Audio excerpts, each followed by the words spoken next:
Hello बच्चों, let's read the question.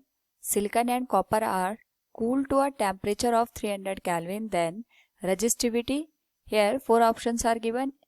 A is for silicon increases and for copper decreases. B for copper increases and for silicon decreases. C decreases for both silicon and copper. And last one, increases for both silicon and copper.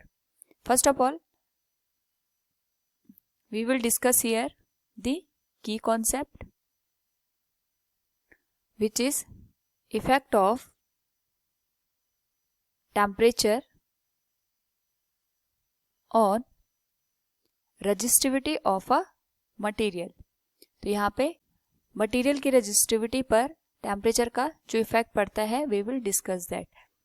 तो resistivity of a material is given as rho equals m divided by n e square into tau. यहाँ पे जो resistivity है वो मास पे depend करती है of charge carrier, number of charge carrier पे डिपेंड करती है, ई चार्ज ऑन इलेक्ट्रॉन पे डिपेंड करती है, रिलैक्सेशन टाइम पर डिपेंड करती है. Now first of all we will discuss the effect on conductor. तो जो कंडक्टर होता है, अगर उसके केस में हम देखें तो as we increase the temperature, जो रिलैक्सेशन टाइम होता है वो रिड्यूस हो जाता है, और जैसे ही रिलैक्सेशन टाइम रिड्यूस होगा रजिस्टिविटी इंक्रीज हो जाती है कंडक्टर के केस में. सिमिलरली अगर हम टेम्परेचर को रिड्यूस कर दें उस पर्टिकुलर केस में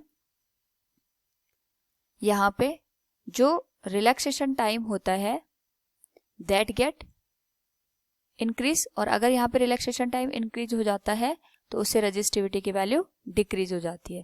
तो ओवरऑल अगर हम यहाँ पे इन दोनों रिलेशन को यहाँ पे अंडरस्टैंड करें तो हम कह सकते हैं कि जो टेम्परेचर होता है अगर हम उसको इंक्रीज कर रहे हैं तो रजिस्टिविटी की वैल्यू भी इंक्रीज हो जा रही है, टेम्परेचर को कम कर रहे हैं तो रजिस्टिविटी की वैल्यू भी डिक्रीज हो जा रही है. यानी जो आपके पास यहाँ पे टेम्परेचर है और रजिस्टिविटी है दोनों एक दूसरे के डायरेक्टली प्रोपोर्शन में आते हैं. नाउ हम कह सकते हैं कि जो रजिस्टिविटी होती है कंडक्टर के केस में that is directly proportional to the temperature. Now similar case हम डिस्कस करेंगे फॉर सेमीकंडक्टर.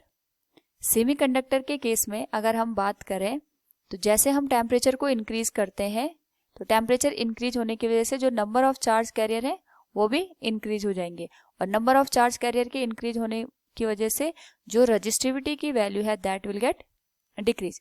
अगर हम टेम्परेचर की वैल्यू को यहाँ पे डिक्रीज कर दें, नंबर ऑफ चार्ज कैरियर यहाँ पे डिक्रीज हो जाएंगे, जिसके रिस्पेक्ट में जो रजिस्टिविटी है उसकी वैल्यू इंक्रीज हो जाएगी. तो अगर हम यहाँ पे टेम्परेचर और रजिस्टिविटी के रिलेशन को देखें तो as we increase the temperature resistivity will decrease, और as we decrease the temperature resistivity will increase. यानी यहाँ पे जो टेम्परेचर और रजिस्टिविटी है both are inversely proportional to each other.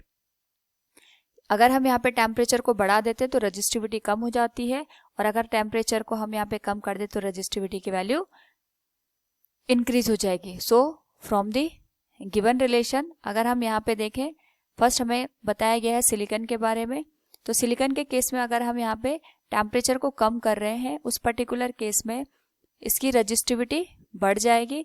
और अगर हम बात करें कॉपर के केस में दैट इज अ कंडक्टर, तो कंडक्टर के केस में अगर हम टेम्परेचर को कम कर रहे हैं तो वहां पे जो रजिस्टिविटी की वैल्यू है that will also decrease. So from the given question silicon and copper are cooled to a temperature of 300 Kelvin, then resistivity for silicon increases and for copper decreases. Hence option A will be the correct answer. Hope all you understood it.